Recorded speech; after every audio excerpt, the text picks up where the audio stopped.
Selamat pagi Bapak Ibu Saudara sekalian kasih Tuhan. Kita berjumpa kembali dalam program Morning Worship pada pagi hari ini. Mari kita memuji Dia, kita menyembah Dia. Haleluya. Terima kasih Tuhan.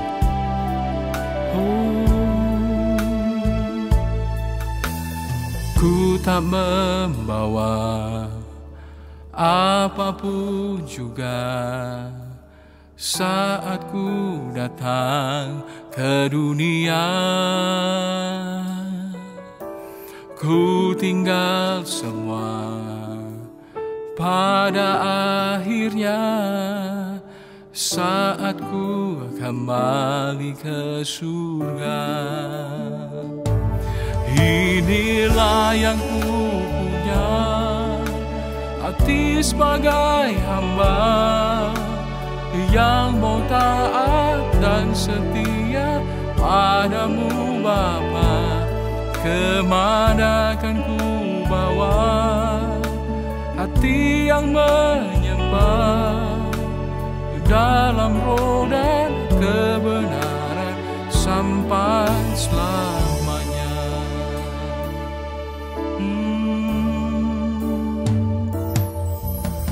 Ku tak membawa apapun juga saat ku datang ke dunia.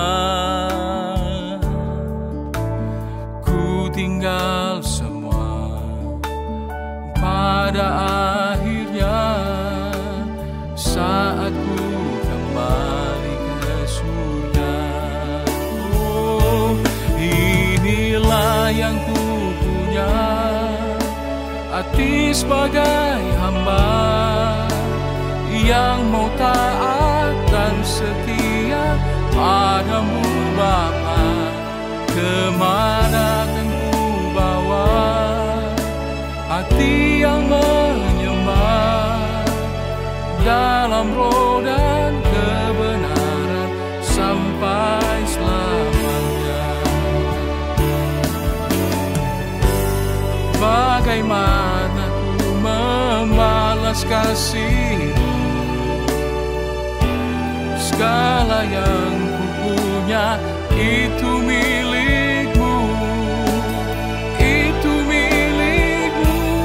Inilah yang ku punya, hati sebagai hamba yang mau taat dan setia padamu Bapa. Kemana kan ku bawa hati yang menyembah dalam roh dan kebenaran sampai selamanya. Dalam roh dan kebenaran sampai selamanya. Dalam roh dan kebenaran sampai selamanya.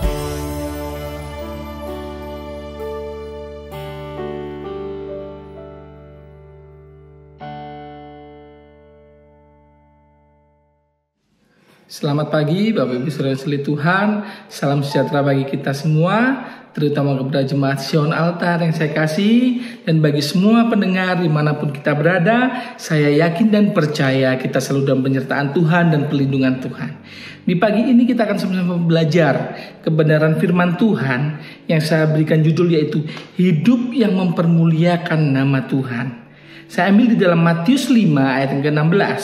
Dikatakan demikianlah, hendaknya terangmu bercahaya di depan orang, supaya mereka melihat perbuatanmu yang baik dan memuliakan Bapamu yang di surga.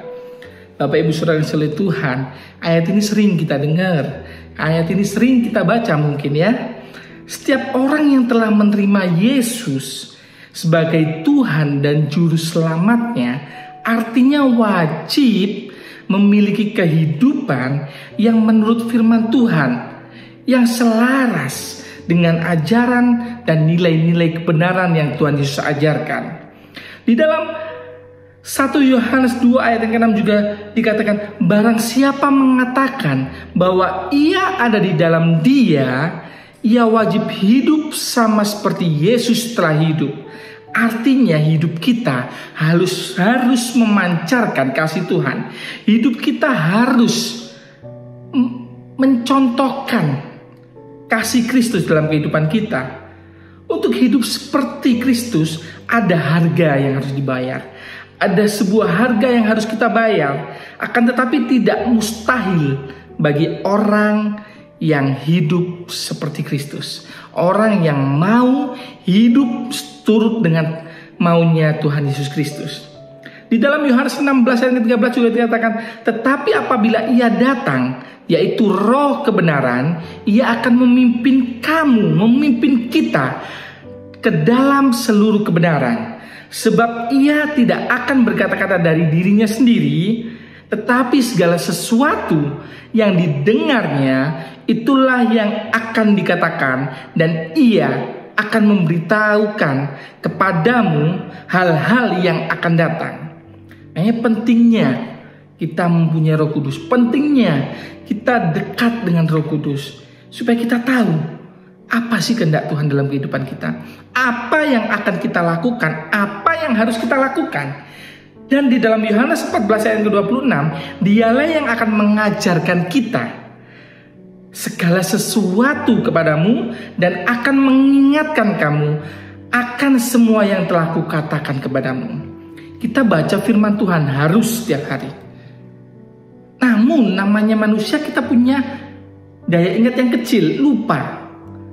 Mengingat kita siapa? Oh, mungkin pasangan kita, istri kita, orang sekitar kita. Namun lebih penting kita memiliki Roh Kudus yang selalu mengingatkan kita tentang apa yang harus kita lakukan menurut firman Tuhan. Karena itu kita harus membuka hati, mengizinkan Roh Kudus. Nomor 1 Roh Kudus untuk bekerja dalam kehidupan kita, dalam pikiran kita, dalam hati kita. Jangan ego kita, jangan mau kita sendiri. Namun kita mau, apa sih maunya Tuhan dalam kehidupan kita? Apa yang harus kita lakukan agar hidup kita berkenan di hadirat Tuhan? Tunduklah kepada pimpinan Roh Kudus, maka kehidupan kita akan dituntun dan dibawanya kepada kehidupan serupa dengan Kristus.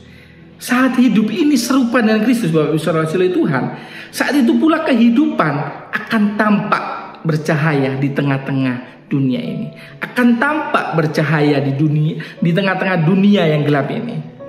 Kehidupan bercahaya meliputi seluruh aspek kehidupan kita, perilaku kita, perkataan kita, sikap kita,